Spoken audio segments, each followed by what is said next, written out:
Yes, so what's going on? What's going on, friends and family? You know, I don't like that subscriber word, so I'm just gonna call y'all guys friends and family. No shit like that. Welcome back to another great episode of Chronic Series. Um, Thanks for spending some more time with your boy Grubs. If not me, who else? Of course, we got another great episode diving into episode two and episode three of the popular new TV show called From. Um, as you see from the last episode, started off bananas. Episode one came straight out swinging grand slam home runs. They left you on the seat on episode one, letting you know what was going to happen officially to the people in the RV, and a little bit more detail, wanting to know more details about what you didn't learn in episode one. If we have to do a recap, you might need to get your brain checked, or you can just go rewatch the video. We can just do it that way. That's what my recaps are. I will recommend you each video to go and watch the previous video, and then you can come back here. We don't have to do no recaps. You know what I'm saying? All right, let's get it going. Episode two is called The Way Things Are Now. What I'm guessing it is because I'm noticing that I'm thinking these people who just entered the town is going to be a very big impact on this show.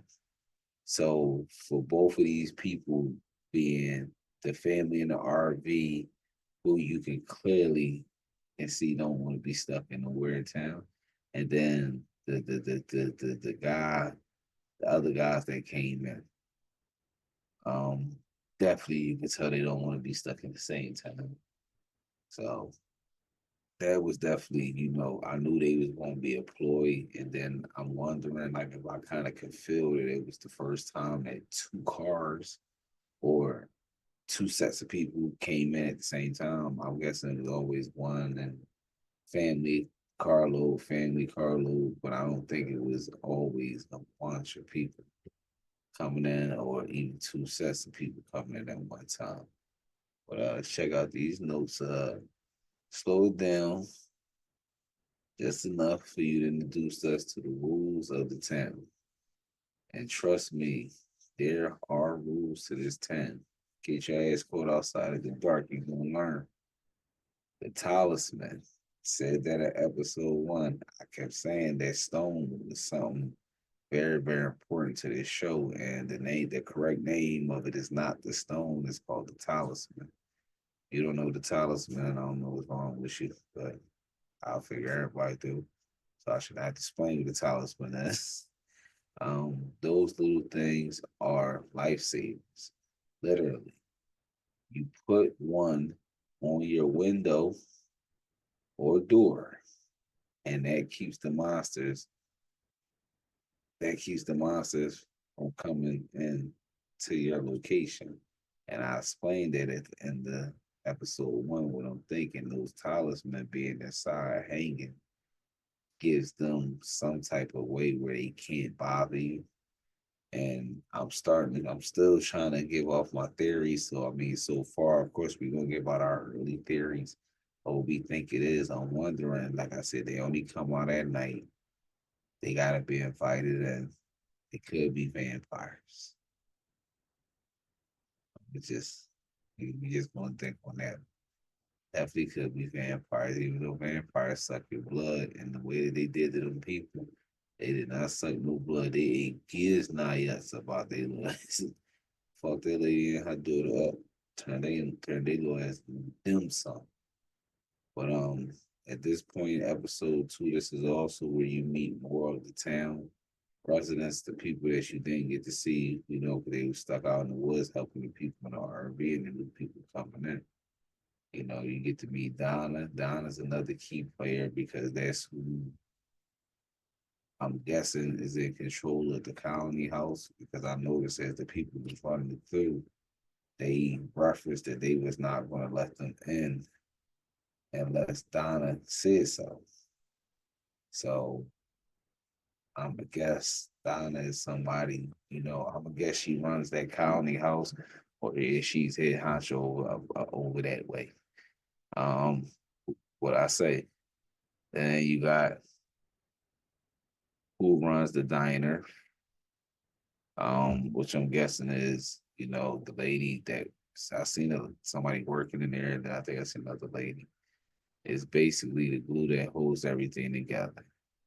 But you can tell she barely keeps it together herself. And then there's Jim and Tabitha Matthews. That's the people in the RV who just entered on episode one. Barely keeping it together. Well, let me see. The newest family in town, I'm sorry. They're fresh off the road trip from hell. And you can see the disbelief and desperation all over their faces. Yeah, they definitely couldn't accept it. They're trying to figure out what happens, what's happening, along with what's going to happen. And this is just the life now that they're not trying to accept. And let's not forget Victor. My nigga Victor, man. Victor is this little creepy dude. Shout out to whoever boy played Victor. I'm gonna get your name, man. Give you a proper shout out because I watched some other work that you did, and the way he did Victor justice, man, justice. So, but yeah, Victor was a crazy dude, man, crazy dude. I fuck with him, But the dude is straight up creepy as hell, though. We ain't gonna leave that alone. He been in the town the longest than anyone else and has got some serious secrets. Those drawings that he keep doing, what's up? That I don't know. He does like to draw. He keeps a very good collection of them drawings. So maybe y'all should pay attention to it because I think it might be a key. So we definitely gonna make sure we keep up with Victor's drawings. And like I said, you just don't know the connection to the biggest mystery somehow.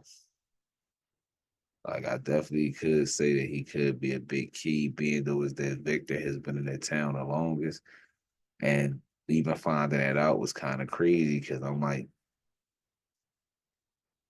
I'm just trying to wait to get a number of how long he been there. Has he been there 10 years, 5 years? I mean, a lot of people say they've been there 2 years, stuff like that, 3 years. Um, so I really would like us to keep digging a little deeper to figure out how long has Victor actually been in the town. I would also like to know why, the guys that came in, which was the guy Jade, the Indian guy, I mean the guy that was passed out, then the driver who was viciously stabbed by the little creepy white girl who just moses around the town and does things. If I'm correct, I think she works at the diner. If I'm correct, because I know when I looked up the research, they had her as like diner worker and all. They had like all the list of the things that she did on the show, but she definitely was listed as diner worker or something. So we definitely need to look into that. But the thing that I tell people, definitely pay attention to your new arrivals. Um, definitely pay attention to Victor. Victor, I think gonna be big key. And the weirdest thing about it, because if for all these people to be there all this time and just be settled to staying there, I really believe that them two vehicles that came in that day is important. I think Victor is important. And somewhere down the line, I'm gonna see where the guy boy connection comes in there. I don't really see it just yet, but I know boy connection will come in eventually. Where I think he gonna be key to being more than just a town savior.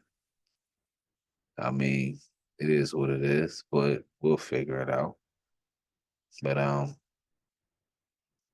nextly, like I said, I guess that's really all we got for episode two. They had a few couple more impactful moments. We'll go over the keys later. Um, always say keys for last. Say the keys for last. But we're gonna jump straight into episode three, which is called Chosen Day. And Choosing Day. What I'm guessing, Choosing Day. to me is the time where I guess you pick where you want to go. At this point in the show, you have, life is starting to pan out to where, people are semi accepting that they're stuck and there's nowhere they can go. So they give you housing, which can either be the colony house, which seems to be like the party place, or you can go, which is in town, which is set up for like families, I'm guessing, mother, father, kids, and so on and so forth, people who don't want to live the colony life. So this is why this one is titled Choosing Day, because the people in the RV have to choose where they want to go. And if I'm correct, the guy that came in with the people in the RV also has to choose where would they like to go. I mean, where would he like to go and live? So that's why I guess it's titled Choosing. But but one thing I can say, this is where things start getting interesting because it's choosing day for one, which is where new arrivals pick where they where they're going to live, but it's not like they're on they're out here picking dream homes. Nah, you basically pick the place where you're going to try not to die every night. No pressure, right? Yeah, no pressure. We also get a deeper look at Boyd, the sheriff, the guy that's carrying the weight of the whole entire town. I told you, I mean, I definitely get the vibe that he's that guy that keeps everybody safe and calls the shots. And then I see that everybody in town evenly respects him. So, that's definitely good to hear. Boyd, but I know some things about him I like to know because I did notice that his son lives at the colony house, but he lives in town. And I don't know why he want to live with his dad. That's a little strange. I don't know, but we'll get into that in the later episodes, I'm guessing. But starting, I mean, certain things are starting to show. He's not just focused on keeping people safe. He's trying to figure out how to get everyone out of the nightmare, if that's even possible. Because right now I don't see anything. I mean, this shit look pretty sold up. I mean, every time I think of something, something else comes to debunk something, and something becomes something else, and then something becomes like this shit is just crazy.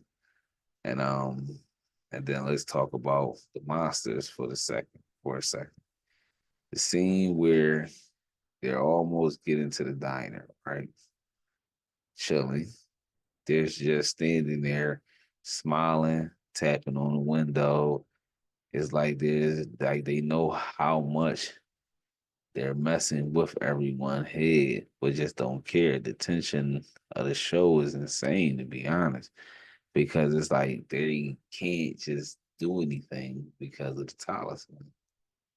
And as time progresses on, I guess we'll understand as long as they're indoors and the talisman is up, there's nothing they can do. It's not like these things can go high indoors, but when you come in and say hi, they hide in the woods or live in the woods. Because every premise of piece of research that I've seen from the show all points to them coming out of the woods at night. But I did wonder, do they have places they hide in town? No, they have somewhere in the woods. And that's crazy. But every time the sun goes down, you're just holding your breath, waiting for something awful to happen. I mean, not necessarily, and there's one thing, like I say, of a show.